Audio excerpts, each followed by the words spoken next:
Hello everyone, in this video, let's learn how to make a flowing light with LED on Arduino. Flowing lights refer to LEDs that are on and off in sequence according to the set order and time under the control of the Arduino, visually feeling flowing of the lights. It is widely used in the decoration of architecture, interior, and advertising signs. Before the experiment, we respectively connect the LED lights to pins from 2 to 9 of the Arduino, and they can be connected together according to this circuit diagram.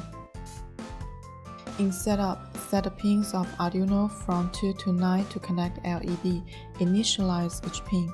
In the main loop function, light up the LED with 4, let pin equal to 2, let pin less than equal to 9, let pin double plus in the order from right to left. Then light up the LED with 4, let pin equal to 9, let pin greater than equal to 2, let pin double minus in the order from left to right.